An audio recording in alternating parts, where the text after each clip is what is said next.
¿Qué tanto sabes acerca de tu propia sangre? Todos sabemos que es un líquido rojo que circula por nuestro torrente sanguíneo, pero ¿qué le da su color rojo? Sabemos que nos mantiene con vida, pero ¿por qué? ¿Qué tiene este fluido que lo hace tan importante? ¿Y de dónde viene? Digo, ¿cómo hace tu cuerpo para producir sangre? El día de hoy responderemos todas estas preguntas y también hablaremos de ciertas condiciones como no tener suficiente sangre o glóbulos rojos. Y claro, no voy a poder contenerme porque también quiero hablarles sobre cómo se relaciona la sangre con la aptitud física y el desempeño atlético y cómo lo cambia. Será un video sangriento. Pues, hagámoslo.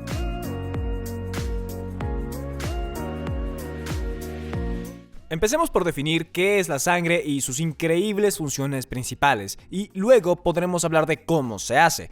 La sangre es un tejido conectivo líquido y, al igual que otros tejidos conectivos, la sangre se compone de células suspendidas en una matriz extracelular, y esta matriz extracelular en particular es el líquido que llamamos plasma.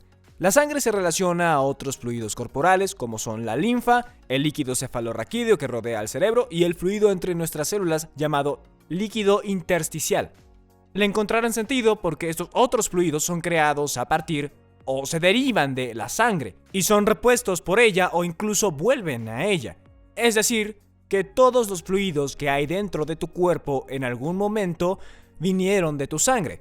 Esto es muy importante ya que los otros fluidos como la linfa, el cefalorraquídeo y el líquido intersticial nutren, protegen e intercambian materiales con todas las células del cuerpo humano. Estas son algunas de las funciones indirectas de la sangre, pero ¿cuáles son algunas de sus funciones más directas? La sangre tiene un trabajo muy importante como transportador. Transporta el oxígeno de los pulmones a las células y también transporta el dióxido de carbono de esas células a los pulmones para la exhalación. Lleva nutrientes desde el tracto gastrointestinal a las células y también lleva hormonas producidas por las glándulas endocrinas a varias partes del cuerpo. La sangre también se encarga de transportar el desecho de los pulmones, riñones y piel para ser eliminados. La sangre es básicamente un medio de transporte para el sistema de irrigación más increíble y eficiente en el planeta Tierra, el cual llamamos nuestro sistema cardiovascular. Pero la sangre también está involucrada en la regulación. Ayuda a que el cuerpo mantenga la homeostasis en sus fluidos, regula el pH y también está muy involucrada en la termorregulación, como por ejemplo cuando sudamos. Si ejercitas en un ambiente caliente y húmedo, la transpiración va a refrescarte, pero estás perdiendo fluidos en forma de sudor. Y si estudiamos el volumen de sangre de alguien después de que sudara mucho o en grandes cantidades, y esa persona no hubiera repuesto fluidos bebiendo agua, su volumen total de sangre sería mucho más bajo, porque el fluido que se vuelve sudor tiene que venir de algún lugar. La presión osmótica de la sangre también influencia el contenido de líquido de las células, principalmente a través de la disolución de iones como los electrolitos y proteínas plasmáticas, las que veremos en unos momentos. Y no quiero ponerme muy nerd y técnico acerca de la ósmosis, pero es muy importante tener la cantidad y concentración correcta de líquido repartido entre las células, vasos sanguíneos y entre el espacio entre esas células y vasos. Debe haber un balance entre estos tres componentes o puedes encontrarte en problemas. La sangre también nos protege. Puede coagularse para prevenir pérdida de sangre excesiva después de un corte o golpe, y los glóbulos blancos y proteínas de la sangre protegen de enfermedades a través de la fagocitosis, que es cuando envuelven cuerpos extraños, y también con la producción y uso de anticuerpos y otras proteínas plasmáticas que detallaré en un minuto. Claramente la sangre nos brinda muchas funciones vitales, pero ¿cuáles son algunas de sus características físicas? La sangre es más densa y viscosa que el agua, fluyendo más lento en el cuerpo. Su temperatura es de unos 38 grados Celsius, es decir, 100.4 grados Fahrenheit, y tiene un pH base un poco alcalino de 7.35 a 7.45. Y su pH debe estar muy regulado, ya que cualquier cambio puede volverse muy serio. Si el pH de la sangre de alguien bajara a 6.8, probablemente resultaría en su muerte. El color de la sangre también varía. Es roja cuando está oxigenada y rojo oscuro o púrpura cuando está desoxigenada. La sangre compone un 8% del peso total del cuerpo, con un volumen aproximado de 5.6 litros en adultos hombres y 4.5 en adultas mujeres. Y aquí hay un dato de color sobre el ejercicio. Si haces un ejercicio cardiovascular de forma consistente, tu volumen sanguíneo incrementará. Al principio comienza como un incremento de plasma, el componente líquido de la sangre, y esto puede ocurrir en tan solo un par de días de ejercicio moderado o intenso. Pero si en las siguientes semanas continúas ejercitándote, tu cuerpo comenzará a producir más glóbulos rojos, los cuales veremos más detalladamente junto al plasma y otras células en un momento. Pero estos dos cambios, aumento de plasma y glóbulos rojos, mejora el estado físico y desempeño atlético. Hay algo que quiero mencionar que puede llegar a parecer extraño, que es que la sangre y sistema cardiovascular pueden verse afectados por la salud oral. Por ejemplo, ¿alguna vez escuchaste que las caries pueden llevar a enfermedades cardíacas y te preguntaste por qué? En casos poco frecuentes, las bacterias de la boca pueden llegar al torrente sanguíneo y causar una infección cardíaca llamada endocarditis. Pero aunque esta infección específica es bastante rara, hay muchísimas investigaciones que apoyan la conexión entre enfermedades de encías a condiciones cardiovasculares e incluso diabetes. Ahora hagamos un poco de sangre o hablemos de cómo el cuerpo hace sangre. Como he estado diciendo, la sangre tiene dos componentes principales: el componente líquido, también llamado plasma, y los elementos sólidos, las células. Para poder crear sangre se necesita de ambos ingredientes, así que empecemos con el plasma. El plasma es un líquido de color trigo que conforma hasta un 55% del volumen sanguíneo total, y dentro de este gran volumen de plasma, 91.5% de su total es agua, 7% son las proteínas y 1.5% se trata de solutos. Y conseguir el agua que compone ese plasma es bastante sencillo. Solo debemos tomar el agua para reponer el líquido de nuestro plasma. Pero crear las proteínas plasmáticas requiere un poco más que solo tomar agua. Sí, debes tener aminoácidos en tu dieta que obtendremos de comer proteínas, y una vez digeridos y absorbidos, el hígado tomará esos aminoácidos y construirá la mayor parte de las proteínas plasmáticas, el resto siendo producido por los glóbulos blancos. Pero quiero nombrar algunas de estas proteínas para ayudarnos a solidificar las funciones sanguíneas que ya mencionamos antes. La albumina compone la mayor parte de las proteínas plasmáticas, transporta algunas hormonas, ácidos grasos e incluso drogas a través de la sangre. También contribuye a la viscosidad sanguínea e influencia la distribución del líquido en el cuerpo. Las globulinas también son otro set de proteínas plasmáticas que ayudan a atacar virus y bacterias. Algunas también pueden transportar hierro, lípidos y vitaminas liposolubles. El fibrinógeno es la última proteína plasmática que mencionaré, y es que tiene un rol esencial en la coagulación. Recordemos que también dijimos que 1.5% del plasma es compuesto por solutos, que son en esencia sustancias que se disuelven en la sangre, y como verán, las obtendremos por nuestra dieta, respiración y como subproducto del metabolismo. Y este 1.5% incluye electrolitos como el sodio, potasio, magnesio, calcio y cloruro. También incluye nutrientes como la glucosa, aminoácidos y ácidos grasos. Además incluye gases como el dióxido de carbono y oxígeno. Y por último incluye varias hormonas, vitaminas y desperdicio.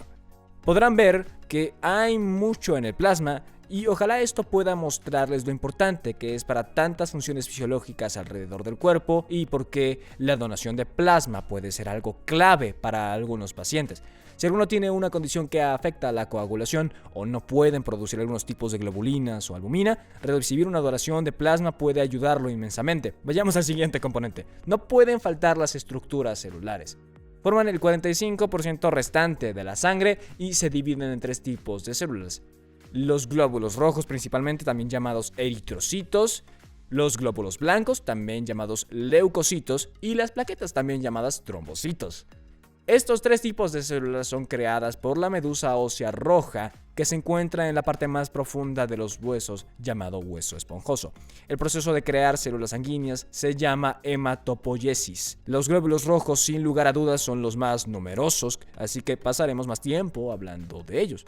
Y como ya hablamos bastante de números, déjame sumar otros números asombrosos. Tu cuerpo produce más de 2 a 3 millones de glóbulos rojos por segundo, lo que significa que alrededor de 200 billones de glóbulos rojos son producidos por día. Es una locura si lo piensas, pero esto se debe a que es la misma cantidad que utilizamos o destruimos en un solo día. Así que felicitemos a la médula ósea roja por mantener este ritmo. Pero muchos de ustedes seguro ya sabrán que el trabajo principal de los glóbulos rojos es llevar oxígeno a los tejidos y células del cuerpo, y todos sus componentes los vuelven en transporte eficiente de oxígeno. La membrana plasmática de los glóbulos rojos es tanto fuerte como flexible, lo cual les permite deformarse sin romperse mientras viajan por los vasos capilares más pequeños. Los glóbulos rojos son de las pocas células que no contienen un núcleo, entonces todo su espacio interno está disponible para llevar nuestro oxígeno. Tampoco tienen una mitocondria, producen ATP anaeróbicamente a través de la glucosis, así que nunca utilizan el oxígeno que transportan. Incluso la fórmula del glóbulo rojo facilita su función. Es un disco biocóncavo y tiene una superficie mayor para su volumen que una esfera o un cubo, así que esta superficie le permite una difusión más eficiente de moléculas gaseosas que entran y salen del glóbulo. Y si aún no te asombran tus glóbulos rojos, hablemos de la hemoglobina. La hemoglobina es una proteína que transporta oxígeno que tiene el pigmento que le da a la sangre su color rojo. Cada glóbulo rojo contiene 200 millones de moléculas de hemoglobina y cada molécula de hemoglobina puede transportar hasta 4 moléculas de todo nuestro oxígeno. Significa que cada glóbulo rojo puede llevar más de 1 billón de moléculas de oxígeno. Así que te imaginarás por qué los glóbulos rojos son tan importantes para la salud y el físico. Antes mencionamos que cuando te ejercitas, el cuerpo incrementa la producción de plasma, pero también eventualmente incrementarán los glóbulos rojos. Si tienes más glóbulos rojos, puedes llevar más oxígeno a los músculos ejercitándote. Y los músculos ejercitándose utilizarán el oxígeno en su mitocondria y así producirán más de la energía que usan nuestras células, la ATP, que significa mejor estado físico y desempeño atlético. Y les daré un pequeño spoiler. Estamos trabajando en un video sobre el entrenamiento en elevación y los glóbulos rojos, así que estén atentos. Puede que hayan escuchado de algo llamado anemia. Hay diferentes tipos de anemia, pero en general se caracteriza por un número reducido de glóbulos rojos o de hemoglobina. En ambos casos significa menos capacidad de transporte de oxígeno en la sangre. Los tipos más comunes de anemia que probablemente conozcan son la anemia por deficiencia de hierro. Sin la cantidad suficiente de hierro no se puede producir hemoglobina. La anemia también puede ser causada por consumo inadecuado de la vitamina B12 o de folato. Ambos se necesitan para producir glóbulos rojos. Y las mujeres son más propensas a tener anemia hemorrágica debido al sangrado menstrual, especialmente quienes suelen tener periodos más fuertes que la norma. Y después de toda esta información cool sobre glóbulos rojos, no podemos olvidar a los glóbulos blancos y las plaquetas. Los glóbulos blancos son la protección del cuerpo contra las infecciones y cuerpos extraños. Hay varios tipos de glóbulos blancos, cada uno con funciones mucho más específicas, y algunos se involucran con más infecciones bacterianas, mientras que otros con las infecciones virales.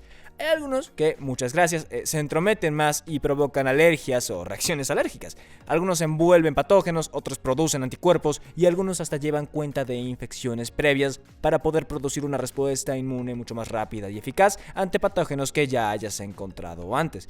Así que podemos ver que el mundo de los glóbulos blancos es bastante complejo, por lo cual dejaremos explayarnos al respecto en otro video y terminaremos con las fantásticas plaquetas. Las plaquetas son fragmentos celulares con el importante rol de coagular y reparar. Un coágulo es una masa gelatinosa compuesta por una proteína en forma de hilo llamado fibrina y de plaquetas o glóbulos encapsulados en la fibrina. El coágulo no solo brinda un sello que prevé la pérdida de sangre en un área con vasos sanguíneos dañados, sino que también une a los bordes de los vasos sanguíneos para así reparar el daño. Las plaquetas se unen para crear un tampón plaquetario que llenará el vacío que se haya formado. Eso impedirá que se siga perdiendo sangre en ese lugar, que, dado a lo que hemos aprendido el día de hoy, es bastante importante. Espero que este video les haya brindado información nueva y útil sobre la sangre y ganas de comprarse un nuevo cepillo. Lean los enlaces en los comentarios para más información. Y mientras están leyendo, tal vez comenten y díganos qué les pareció. Y nos vemos pronto.